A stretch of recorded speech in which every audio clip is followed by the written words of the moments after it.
الحمد لله وكفى والصلاة والسلام على خاتم الرسل وسيد الأنبياء وعلى آله وأصحابه الأتقياء. أما بعد فأعوذ بالله من الشيطان الرجيم. بسم الله الرحمن الرحيم.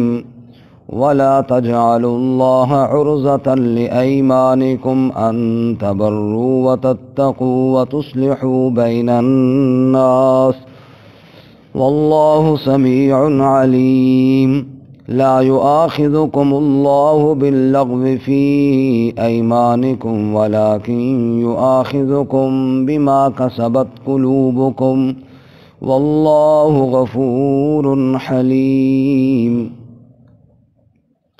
ولا تجعلوا اللہ عرضة لأیمانکم، اور مت بناؤ اللہ کے نام کو نشانہ اپنی قسموں کے لیے. ان تبروا وتتقوا وتصلحوا بین الناس، کہ تم نیکی کرو اور تقوی اختیار کرو اور لوگوں کے درمیان اصلاح کرو. واللہ سمیع علیم، اور اللہ تعالیٰ سننے والا جاننے والا ہے. لا یؤاخذکم اللہ باللغو فی ایمانکم، نہیں پکڑتا تمہیں اللہ ساتھ لغو کے تمہاری قسموں میں. ولکن یؤاخذکم بما کسبت قلوبکم، اور لیکن پکڑتا ہے تمہیں اس کے ساتھ جو تمہارے دل کمائیں. واللہ غفور حلیم، اور اللہ تعالیٰ بخشنے والا بردبار ہے. سبحان ربک رب العزت عما یصفون وسلام علی المرسلین والحمد للہ رب العالمین. اللہم صل علی محمد وعلی آل محمد كما صليت على إبراهيم وعلى آل إبراهيم إنك حميد مجيد. اللهم بارك على محمد وعلى آل محمد كما باركت على إبراهيم وعلى آل إبراهيم إنك حميد مجيد. معزز سامعین، سورۃ البقرہ کا 28واں رکوع آیت نمبر 224 اور 225 آپ کے سامنے تلاوت کی ہیں. اللہ رب العزت ان کے مطابق صحیح بیان کی توفیق عطا فرمائے اور ہمیں قرآن و سنت پر عمل کرنے کی توفیق عطا فرمائے. گزشتہ سبق میں آپ حضرات نے سنا کہ اللہ رب العزت نے باطنی اور ظاہری نجاستوں سے دور رہنے کا حکم ارشاد فرمایا. آج کے سبق میں معاشرے کی اصلاح کے لیے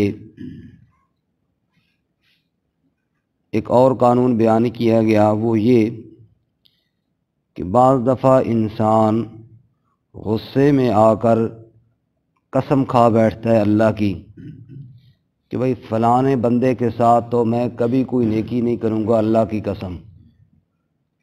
یا اسی طرح کوئی تقوی کا کام ہوتا ہے تو اس پر قسم کھا بیٹھتا ہے، بس اللہ کی قسم میں یہ کام آئندہ نہیں کروں گا، حالانکہ وہ کام کرنا چاہیے. اسی طرح دو آدمیوں کے درمیان صلح کرانی ہے، وہ آپس میں جھگڑے ہوئی ہیں تو وہاں قسم کھا بیٹھتا ہے کہ اللہ کی قسم میں ان کے درمیان کبھی صلح نہیں کراؤں گا، یہ بس ناراض ہی رہے تو اچھا ہے. تو اس قسم سے منع کیا گیا کہ دیکھو، نیکی کرنا، تقوی اختیار کرنا، لوگوں کے درمیان صلح کرانا، یہ تو بڑے اچھے کام ہیں، اور تم ان کاموں کے نہ کرنے پر قسم کھا رہے، اور وہ بھی اللہ کی. جس اللہ نے یہ کام کرنے کا حکم دیا ہے کہ یہ صلح کراؤ اور یہ جناب نیکی کے کام کرو، تم اللہ کا نام وہیں پہ نشانہ بنا کے پیش کر رہے ہو کہ میں اللہ کی قسم یہ کام نہیں کروں گا. تو اپنے الفاظ پہ ذرا غور کرو، اللہ کا نام کہاں استعمال کر رہے ہو. یعنی اللہ کے نام کی عظمت، اللہ کے نام کی جلالت، اللہ تعالیٰ پہلے یہ تو سوچو نا کہ یہ نام کس کا ہے۔ یہ وہ نام ہے جس ذات کے بارے میں رحمت کائنات صلی اللہ علیہ وسلم فرماتے ہیں لا احصی ثناء علیک انت کما اثنیت علی نفسک، اے اللہ میں محمد صلی اللہ علیہ وسلم تیری تعریفیں اس طرح نہیں کر سکا جس طرح کرنی چاہیے تھی۔ جس اللہ تعالیٰ کی اتنی تعریفیں، اتنی حمدیں، اتنی ثنائیں کہ رحمت کائنات صلی اللہ علیہ وسلم بھی فرمائیں کہ پورا حق ادا نہیں ہو سکا، اس اللہ کا نام بندہ استعمال کہاں کر رہا ہے، ذرا یہ سوچ لینا چاہیے۔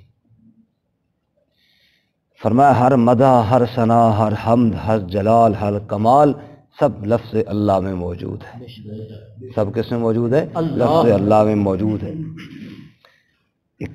ایک بزرگ نے کہا کہ اللہ کا نام اتنی عظمتوں والا ہے، فما ذکر ھذا الاسم فی قلیل الا کثر، قلیل میں اگر رب کا نام لیا جائے تو اس کو کثیر کر دینے والا ہے اللہ کا نام۔ ولا عند خوف الا زال، خوف میں رب کا نام لیا جائے اس کو زائل کر دینے والا ہے اللہ کا نام۔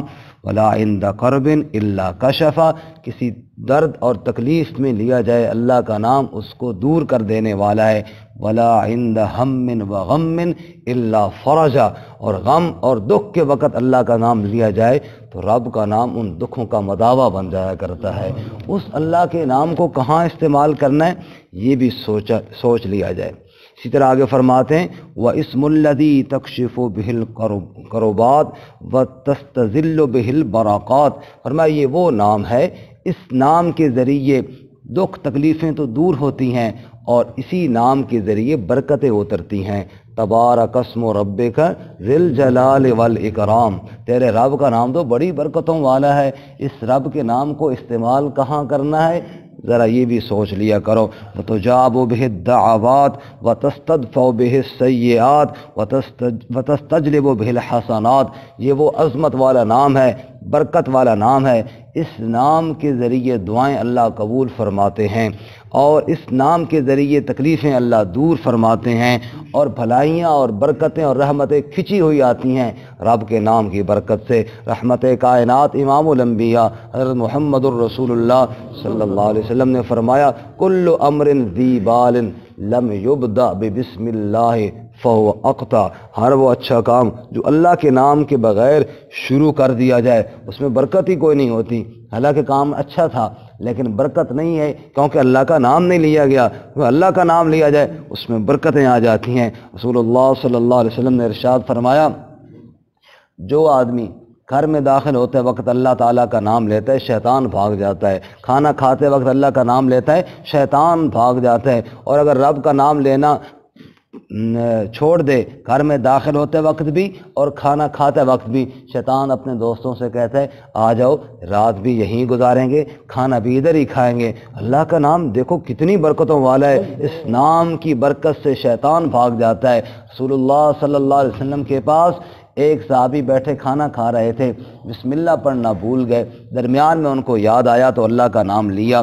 نبی پاک صلی اللہ علیہ وسلم ہنس پڑے، پوچھا یا رسول اللہ آپ ہنس کیوں رہے ہو؟ فرمایا کہ جب اس نے اللہ کا نام نہیں لیا تھا شیطان بھی شامل ہو کر کھانا شروع کر دیا تھا، جو ہی اس نے رب کا نام لیا وہ بھاگا اور جو کھایا تھا اس کو قے شروع ہو گئے، الٹیاں شروع ہو گئیں، اور اس کی ذلت اور رسوائی کو دیکھ کر مجھے ہنسی آ گئی ہے۔ اللہ کا نام کتنی برکتوں والا، اور تم قسم کھاؤ اللہ کی اور کہو کہ میں نیکی نہیں کروں گا، تم قسم کھاؤ اللہ کی اور کہو میں فلانا اچھا کام نہیں کروں گا، فرمایا نانا ایسے اللہ کا نام کو استعمال نہ کرو۔ وَاسْمُ الَّذِي قَامَتْ بِهِ الْأَرْضُ وَالسَّمَاوَاتُ وَأُنزِلَتْ بِهِ الْكِتَابُ وَأُرْسِلَتْ بِهِ الرُّسُلُ، فرمایا یہ وہ نام ہے، آسمان زمین اسی کے نام کی برکت سے قائم ہے۔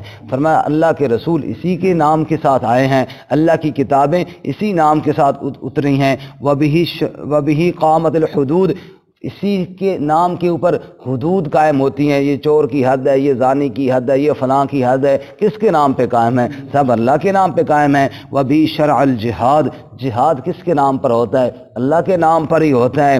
اور وقعت الواقعہ، قیامت جو قائم ہوگی کس کے نام پہ قائم ہوگی؟ اللہ ہی کے نام پر قائم ہوگی۔ اور وضعت الموازین القسط، اور انصاف کا ترازو رکھا جائے گا، کس کے نام پہ رکھا جائے گا؟ رب کے نام ہی پر رکھا جائے گا نا۔ اور پل صراط اسی کے نام پر ہے۔ سارے کمالات اور ساری صفات جمع کرنی ہو تو لفظ بولو اللہ، اس کے اندر ساری کائنات کی ساری صفات موجود ہیں۔ فرمایا اللہ تعالیٰ کا اتنی عظمتوں والا نام، اتنی برکتوں والا نام، اتنی بلندیوں والا نام، وَلَا تَجْعَلُوا اللَّهَ عُرْضَةً لِأَيْمَانِكُمْ۔ اتنے نام کی عظمت کو سمجھ لینے کے بعد اب ذرا دھیان کرنا، اللہ کے نام کو نشانہ نہ بنایا کرو۔ اچھا، یہ عرضہ جو ہے اس کے دو معنی ہیں جی۔ ایک معنی رکاوٹ، اللہ کے نام کو رکاوٹ کے طور پہ استعمال نہ کرو، ڈھال کے طور پہ۔ کیسے؟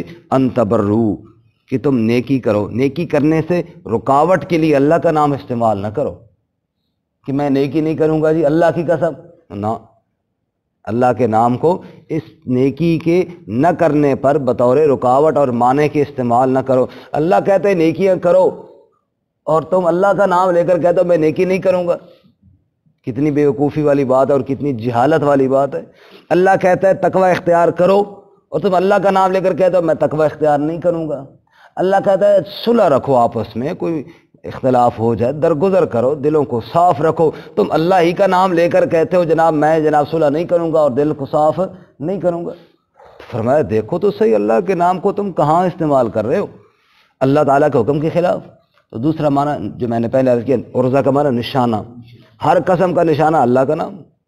اور جیسی کوئی قسم کھانی ہے اللہ تعالیٰ کے نام کو، اللہ تعالیٰ کے نام کو نعوذ باللہ اتنا سستا سمجھ لیے۔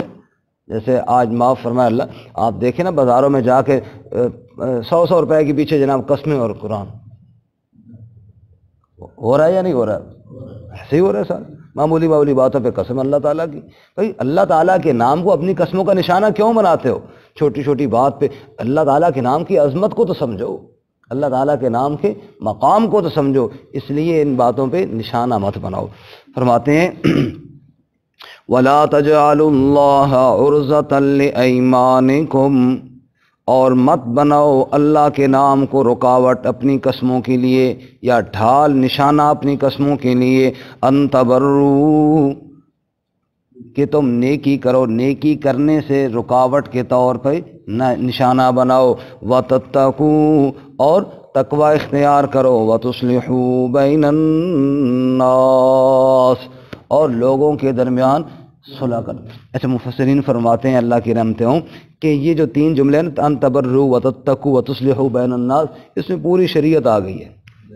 شریعت میں کوئی کام کرنا ہوتا ہے وہ تبرع ہو گیا نیکی، کسی کاموں سے بچنا ہوتا ہے وہ تتقوا تقوی ہو گیا، اور لوگوں کے ساتھ معاملات ہوتے ہیں ان میں صلح آ گئی۔ فرمایا سارے عبادات بھی اور سارے معاملات بھی ان میں آ گئے۔ فرمایا کسی ایسے کام میں، چاہے اس کا تعلق عبادات سے ہو چاہے اس کا تعلق اخلاقیات سے ہو، اللہ تعالیٰ کے نام کو نشانے کے طور پہ پیش نہ کرو۔ واللہ سمیع علیم، اور اللہ تعالیٰ سننے والا علم والا ہے۔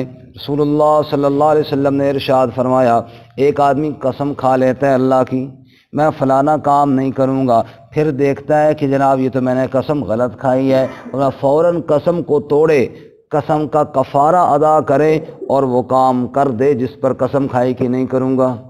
دیکھو اللہ تعالیٰ کی ناراضگی کی قسم کبھی نہیں کھانی، اور اگر کہیں کھا لی تو قسم تو کھائی ہے، اس کا کفارہ تو دینا پڑے گا، لیکن اس کو توڑے۔ سورۃ التحریم ہے نا، رسول اللہ صلی اللہ علیہ وسلم نے قسم کھائی کہ میں شہد استعمال نہیں کروں گا۔ اللہ نے فرمایا یا ایھا النبی لم تحرم ما احل اللہ لک، اے میرے محبوب صلی اللہ علیہ وسلم کیوں اس چیز کو حرام کر رہے ہو جس کو اللہ نے آپ کے لیے حلال کیا۔ اور آگے چل کے فرماتے ہیں قد فرض اللہ لکم تحلۃ ایمانکم، اللہ کہتے ہیں قسم کا کفارہ ادا کرو، قسم کو توڑ دو۔ قسم کو کیا کرو؟ توڑ۔ اس قسم کو پورا کرنا ضروری نہیں ہے جو جناب اللہ تعالیٰ کے حکم کے خلاف ہو، یا جو جناب جس سے بہتر یہ ہے کہ قسم نہ اٹھانی ہو۔ فرمایا اس کو قسم کو توڑ کر کفارہ ادا کرو۔ کفارہ بھی ہم دیکھتے ہیں انشاءاللہ سورۃ المائدہ میں۔ اس سے اگلی آیت میں اللہ نے پھر قسم کی اقسام کو بیان کیا یاد رہے قسم کی 3 قسمیں ہیں. قسم کی کتنی قسمیں ہیں جی؟ نمبر 1 یمین لغو، نمبر 2 یمین غموس، نمبر 3 یمین منعقدہ. کتنی ہو گئی جی؟ 3. لغو، غموس اور منعقدہ. لغو پہ کوئی مواخذہ نہیں ہے. لغو کی 2 تفسیریں ہیں. ایک تو یہ ہے کہ بندہ بغیر ارادے کے ویسے زبان سے قسم نکل جائے، وہ قسم جی اس طرح ہو گئے جی. اب یہ قسم کا ارادہ بھی نہیں تھا، نیت بھی نہیں تھی، اللہ کا نام بھی نہیں لیا، ویسے منہ سے قسمیں نکل گیا. یہ اس کی کوئی حیثیت نہیں ہے، اس میں کوئی مواخذہ نہیں ہے. یا دوسری تفسیر لغو کی یہ ہے کہ جو غلطی میں کھائی جائے. مثلا ایک آدمی مجھ سے پوچھتا ہے کہ فلاں بندہ کہاں ہے؟ میں کہتا ہوں جی وہ تو کراچی چلا گیا، جبکہ وہ ادھر ہی تھا. مجھے ایک بندے نے بتایا تھا کہ وہ کراچی چلا گیا. اب میں نے اس کی یقین پر قسم کھا کے اگلے کو بتا دی بھی اللہ کی قسم وہ چلا گیا کراچی، حالانکہ وہ نہیں گیا تھا. تو اس میں نے جان بوجھ کے جھوٹی قسم نہیں کھائی. اپنے طور پر میں نے صحیح بات کی ہے جو میرے علم میں تھی، لیکن حالانکہ میرا علم غلط تھا، لیکن میں نے نہ جھوٹ کا ارادہ کیا نہ کسی کو دھوکہ دینے کا ارادہ کیا. میں نے اپنے طور پہ بات صحیح کی ہے، وہ مجھ سے غلطی گئی ہے، اس پر اللہ کوئی سزا نہیں دے گا. کوئی غلطی میں ہو گئی ہے، میں نے ایک بعد میں معتبر بندے کی بات پر یقین کر کے کر لی ہے، تو یہ اس پر اللہ تعالیٰ معاف فرمائیں گے. یہ ہے یمین لغو. دوسرے یمین غموس، کسی گزشتہ واقعے پر میں جان بوجھ کر جھوٹی قسم کھاؤں. میں کسی گزشتہ واقعے پر جان بوجھ کر جھوٹی قسم کھاؤں. مثلا کل جناب میں ادھر ہی تھا اور میں قسم کھا کہوں میں یہاں پہ نہیں تھا، تو یہ کیا ہوگا؟ یمین غموس. یہ بہت سخت گناہ ہے، بلکہ ایک حدیث میں تو شرک کے بعد اس گناہ کو گنوایا گیا ہے، لیکن کفارہ اس کا بھی نہیں ہے. تیسری ہے یمین منعقدہ، کہ میں آئندہ کسی کام کے لیے قسم کھاؤں. اللہ کی قسم جو کل آنے والا ہے نا وہ کام میں یہ کروں گا. یہ جو جمعہ آنے والا ہے نا یہ ادھر میں پڑھاؤں گا اللہ کی قسم، اور پھر میں وہ نہ پڑھاؤں. تو اس پر کیا ہوگا کہ اگر جان بوجھ کر میں نے عمل نہیں کیا تو میں گناہ گار بھی ہوں گا، اور ساتھ مجھے کفارہ بھی دینا پڑے گا.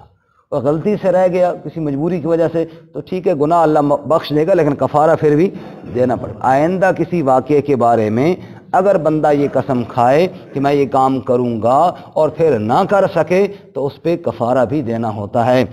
یمین لغو، غلطی میں قسم کھائی جائے اس پر کوئی گناہ نہیں، کوئی کفارہ نہیں، اللہ معاف فرمائیں گے. یمین غموس، کسی گزشتہ واقعے پہ جھوٹی قسم کھائی گئی، اس پر بہت بڑا گناہ ہے، اللہ سے توبہ کرنی چاہیے، کفارہ نہیں ہے. اور آئندہ کسی واقعے کے بارے میں بندہ قسم کھائے یمین منعقدہ، اس پر کفارہ بھی دینا ہوتا ہے. کفارہ بھی ہم دیکھتے ہیں، پہلے آیت کا ترجمہ دیکھیے جی.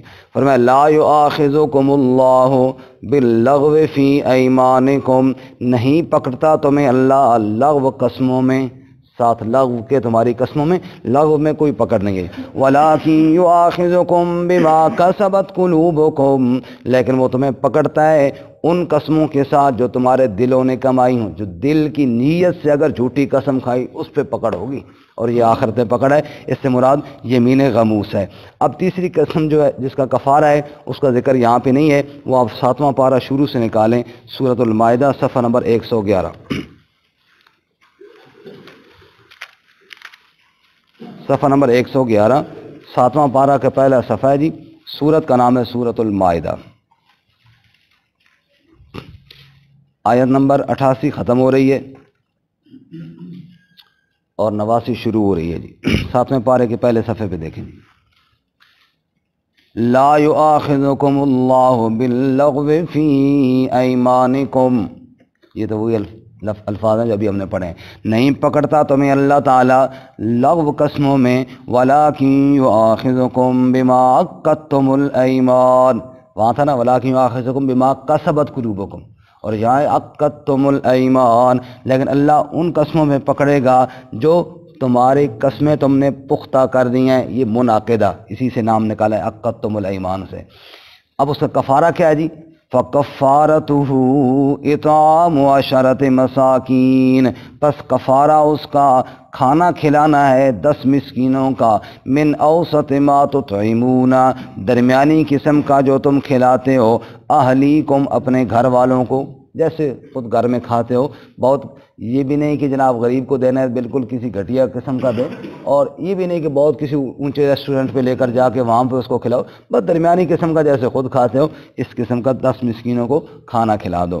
او کسوتہم، یا ان کو کپڑے دے دو، کتنے مسکینوں کو؟ 10۔ او تحریر رقبہ، یا غلام آزاد کر دو، گردن آزاد کر دو۔ 10 مسکینوں کو کھانا یا 10 مسکینوں کو کپڑے یا غلام آزاد کرنا۔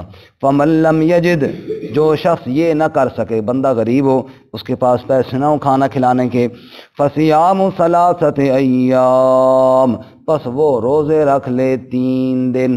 کتنے دن؟ 3 دن کے روزے۔ لیکن یہ یاد رکھیں یہ اس کے لیے جو کفارہ دوسرا مالی ادا نہ کر سکے، اگر مالی ادا کر سکتا ہے تو پہلے اللہ تعالیٰ نے اسی کا ذکر فرمایا، 10 مسکینوں کو کھانا کھلائے یا کپڑے دے دے، اگر نہ دے سکے تو پھر 3 دن روزے رکھ لے۔